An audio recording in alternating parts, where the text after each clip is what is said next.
when we met Henry for the first time, Jane fell in love with him straight away. But I wasn't so sure. And there was a few things I needed to, well, it was obvious that things were serious and he could possibly be my son-in-law. So I thought, well, there are important things that a dad needs to know. and Jane, well, I thought I had to find them out. So we went down a pub one day and there was an ideal opportunity for us to have a little man-to-man talk. And, well, to my relief, and I'm proud to say, he's not an Arsenal fan. And he bought me a pint. So, what else could a dad ask for? Top man. I really do. Well, if there are any Arsenal fans here,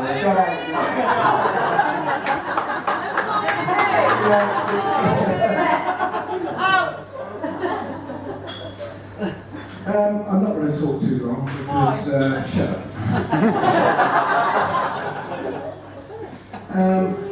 As you know, I've got, well, a lot of people know that I do have a rather stupid sense of humour. No. And I'm just telling you the story to try and put something into place. In fact, Jane thinks it's quite juvenile.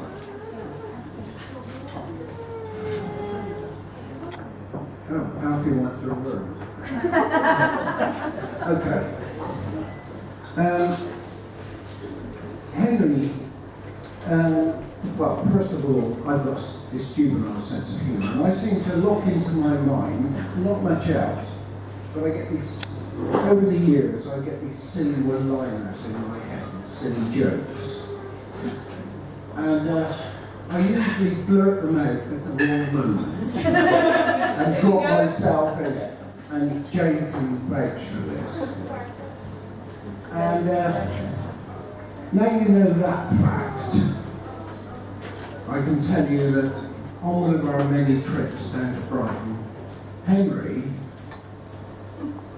arranged a situation where he could actually ask for Jennifer's hand in marriage. And Jennifer wasn't around at the time. He buttered us up with a nice little bit of lunch, sat us down, and asked for Jenny's hand in marriage.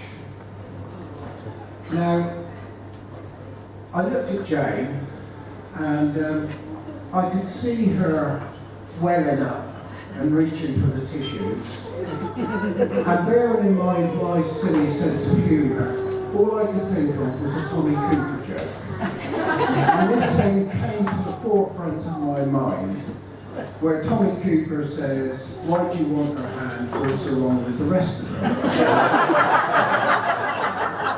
And I just couldn't, although I looked at Jane again, and by this time she's in full flow, using up the tissues, and I thought, I really can't say this. So I just picked up my hanky and cried along with it.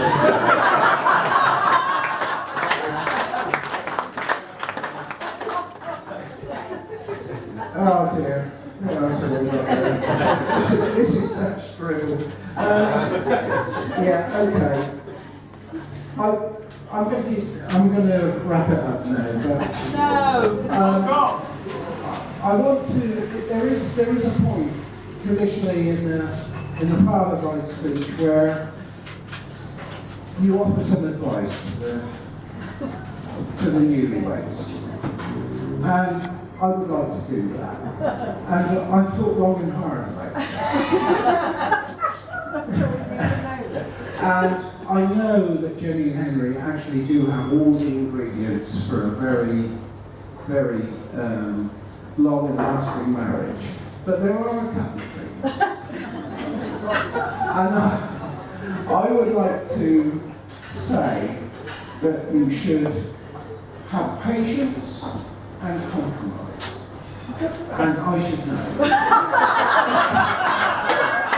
I've been patiently compromising for years.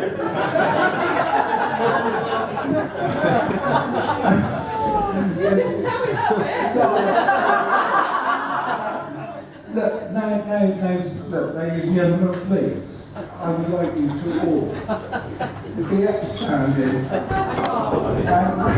place your hands please to Mr. and Mrs. Fletcher.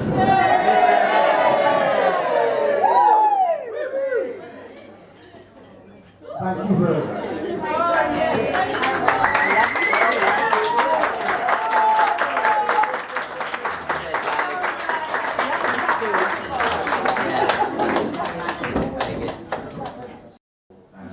For your kind words and wishes and help over the past year or so. I'm not going to cry, not yet. But yeah, no, it's just been amazing, so thank you.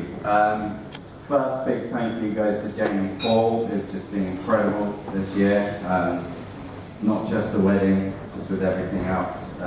Really supportive, and for obviously making most of today happen as well, so everyone's, I know, is enjoying it. So thank you very much.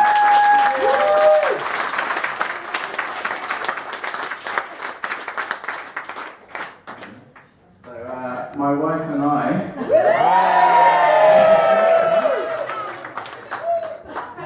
we've got you a little token of gratitude with you.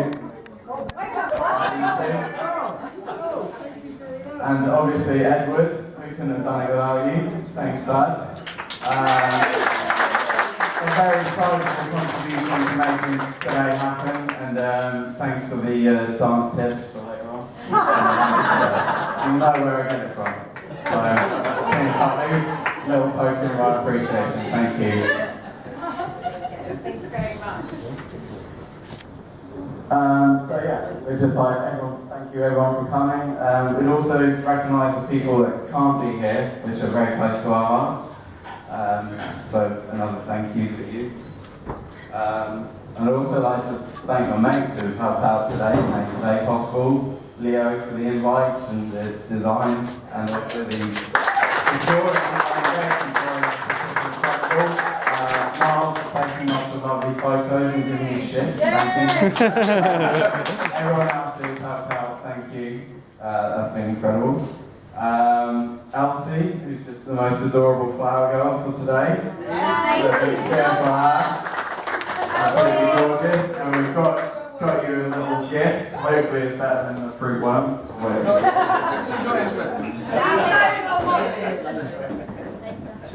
And of course, my best man for stepping up to the challenge. Putting on an awesome bag. Really good. We've got you some gifts, so enjoy. Cracking. Grab your gift, open it, enjoy it. And last but obviously not least, to my beautiful, beautiful bride, who's absolutely gorgeous today. Loveliest man alive, thank you. And I've also got you a little token as well, of course. Just for you, so if you want to open it now or leave it, it's up to you. Open it up. You weren't expecting that, were you? Oh, touch me this. No, you can't take that back. Can't take it to Italy with you. Why not? There's a jewellery pin box, which was actually my mother's.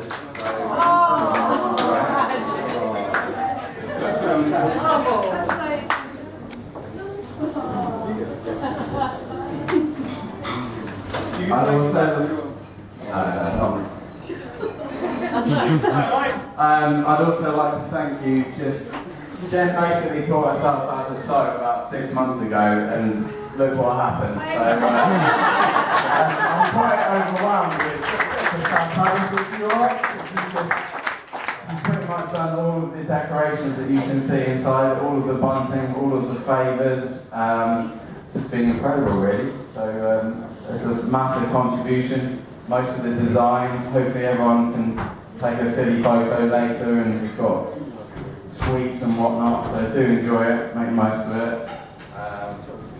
So yeah, if you could all raise your glasses, and I'd like to toast them in a beautiful way. Jenny Fletcher. Oh, Jenny! Thank you.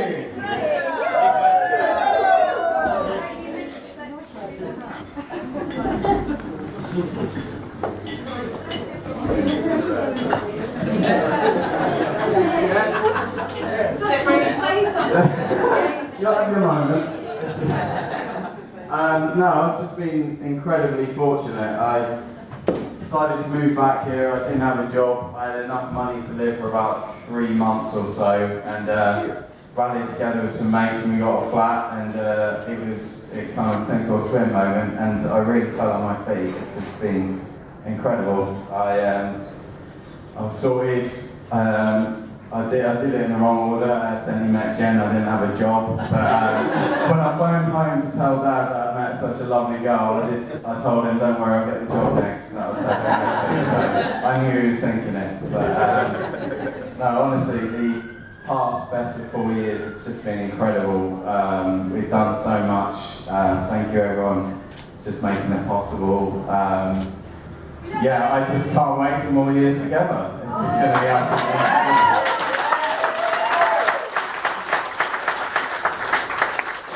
Jen, if you want to say a few words? Yeah, can I just say? No, get the mic. Yeah, come up here, Don. Come on, Jen. I wasn't going to speak, but I just absolutely love you all, so thank you so much. A little bit of a teacher thing. Obviously, can you all do the and make sure you do your fingerprint, because that's really important. But can we just all, I just want a little special moment, because there's some people that should bloody well be here, alright? They should be here. Uncle John should be here, Henry's mum should be here, and Sam Watson should be here, and anyone else, if you want to, you should all be here. Absolutely. Let's hear it.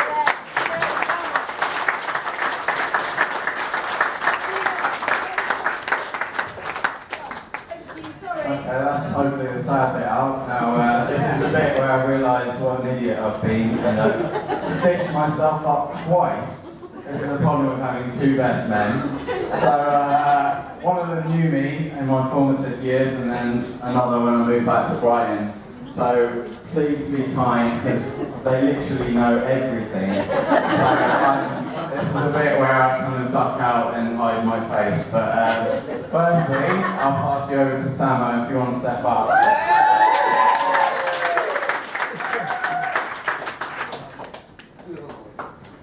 Good afternoon. I'll try to keep it short. I'd like to start by saying what a pleasure it is to be here amongst these 2 loving families, especially on a day like this, to see this happy couple unite in front of all of their loved ones. It's brilliant. If you don't know me personally, then I'm Sam. I've known Henry, unfortunately, for about 2 decades now. Long enough to know most of the good and all of the bad things. I've spent the last month racking my brain to come up with the most embarrassing stories possible. There are, unfortunately, very few, especially ones which I can tell here. On our first school ski trip together, year 6 or 7 I believe, Henry and I were racing a fellow skier off-piste. There was a large jump, almost a barricade to stop people from going off-piste. The reason being that this jump didn't just go off-piste, it led straight into the woods. We were barreling towards this jump, neither of us knowing what was on the other side. Oh, and another thing, it was me, Henry and a fellow skier, and during the takeoff of this jump, because this skier was going faster than us, he was going to beat us, Henry decided to smack this fellow skier with his ski pole hard in his arse. This skier did not land safely. Henry and I missed the trees upon landing and skied away safely. The person with the sore arse landed in a bush. Admittedly, the only thing hurt on this fellow's sore-bottomed skier was his pride, and from what I could see, it's exactly where Henry was aiming for. Unfortunately for us, the teacher witnessed the whole event, and we weren't allowed to ski the next day. Cheers for that. Another embarrassing story. This one's a little bit more recent. Scotchy. Yeah, it's not too bad. This New Year's Eve, to be exact, Henry had one too many whiskies before we even got to the pub. Thankfully, Lydia was gracious enough to give us a lift there and back. Thank you very much, Lydia. We were nearly kicked out about 45 minutes after our arrival, especially after Henry's torrent of colourful language and drunken antics, which were mostly directed at poor old Lydia for some reason. Who was doing nothing. Well, you're doing chatting with your friends, and you just start shouting horrible words at you. But anyway, after shouting at his innocent and poor sister and most of the occupants of the pub, it was almost midnight and time for the New Year's fireworks. We all headed outside to watch the display, and about halfway through, we noticed Henry was no longer with us. Uh-oh. Jen and I turned to notice what appeared to be Henry urinating on a 30-foot high tree directly outside the entrance to the pub. Unfortunately, this tree was covered with lights. Christmas lights. Yes, that's right. Henry was relieving himself from the pub's Christmas tree.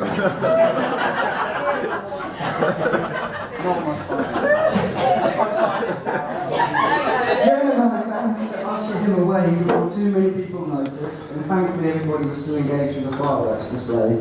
Even more thankfully, Henry missed the plug sockets with the Christmas tree lights were plugged directly into. That would have been a very costly fireworks display, especially for your manhood. Not lucky. Unfortunately, there aren't many embarrassing stories, especially ones which I can tell here with former family and friends and stuff. I'll have to leave most of that out.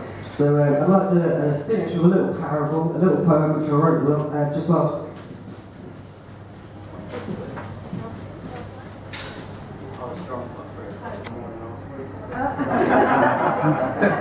Henry is short in stature but tall in grace. Sometimes you want to hug him and sometimes to punch him in the face. He's full of good ideas like a life coach, and his love for Jen is beyond reproach. We all know this marriage will never end, despite the fact you drive each other around the bend. Henry is never anyone's fool or punk, and this is a wedding after all, so let's all get drunk. Thank you.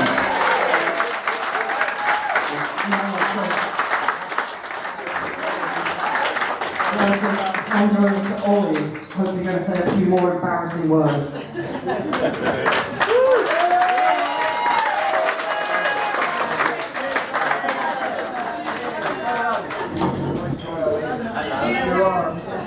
I'm on from the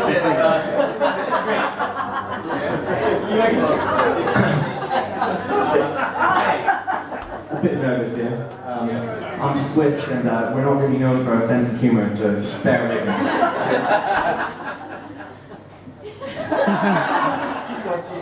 Have we just bought you that, or is that, yeah? Yeah. Alright, well, good afternoon everyone. First things first, I'd like to thank all of you for coming here today to celebrate the marriage of Henry and Jennifer Fletcher.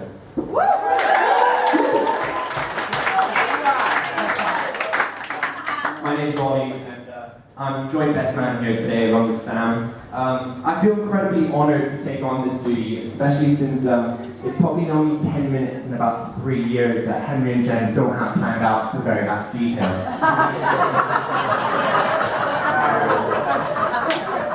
But before I continue, I'd like to propose a toast to Jane and Paul Mann and to Edward Fletcher for making today a reality and for what already has been a beautiful celebration on such a special occasion. So, cheers.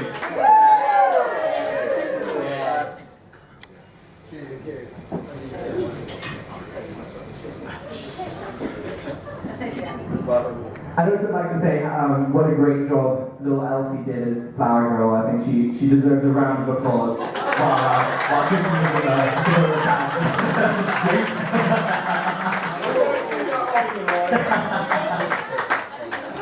And of course, the most beautiful person here today, Jen, you look absolutely stunning. Now, I know most of you are expecting me to spill the beans on some of Henry's most embarrassing moments in our 9 years of friendship, but I made a promise to him that I'd keep the speech fairly family friendly. Luckily for you all, I lied. And I'm going to start with some of the worst stories first.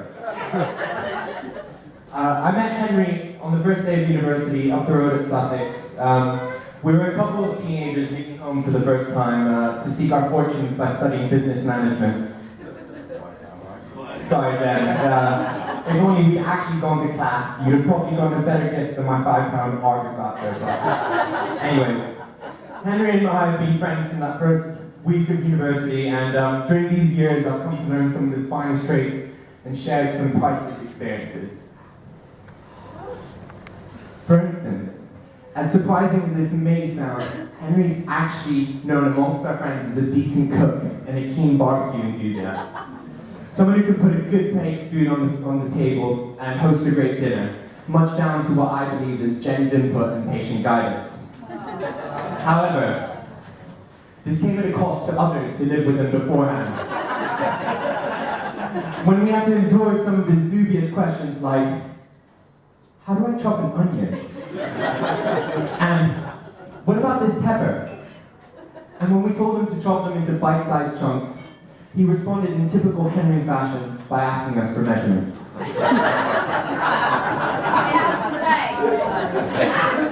I know. Now, one thing I'm sure we can all agree upon is that what Henry lacks in height, he sure does make up for in confidence. Like the time a few years back when we decided to go to a club after perhaps having one too many drinks beforehand. Once he got inside, I seemed to have lost Henry pretty fast. Not that it's very hard to do when you're trying to look for someone barely taller than a 9-year-old.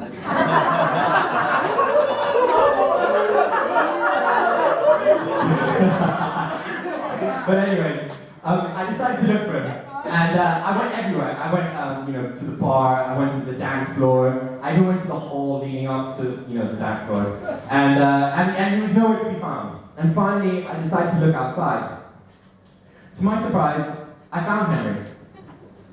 He was in a horizontal Superman pose, with his arms stretched out and his hands grabbing onto the railings of the stairs leading up to the club, with 2 bouncers on either side of him, each yanking an individual leg, trying to get him off.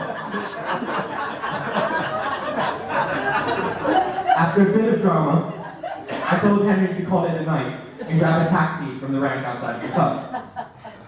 His response was something along the lines of, I'm going to have a little chat with these guys, and I'll see you inside in a little while. And lo and behold, that night, Henry spent in the drunk tank on Her Majesty's pleasure. Now, this isn't typical of Henry. He's usually a stand-up guy, someone you can count on and a true friend. He's also one not to miss out on the dance floor. Some of his classic moves include what I can only describe as the lunge, the star jump, and when he's really excited and listens usually to his own reggae music, he looks like an old Italian lady squashing grapes with her feet.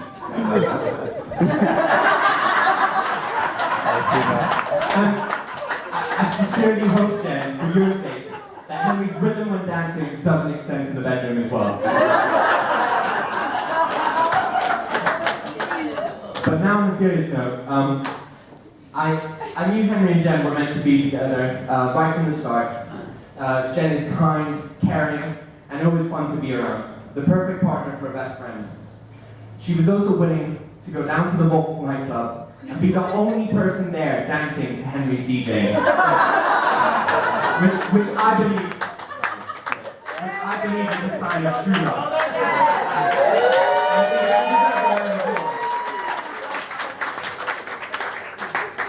Now, I beg you all, later on tonight, when Henry gets onto the decks over there, you all show him some love and dance your hearts out and actually give him the moment he's been dreaming of. And I hope you don't mind, Jen, but I've used that Argos voucher to buy Henry a little present from the both of you.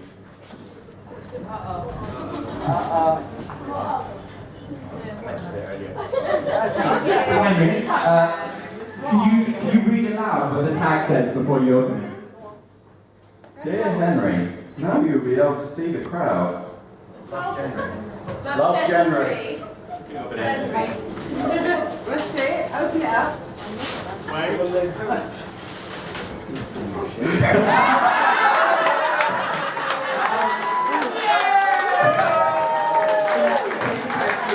It's a step stool, which I found on his eBay search list, so I know Elsie's got one of those.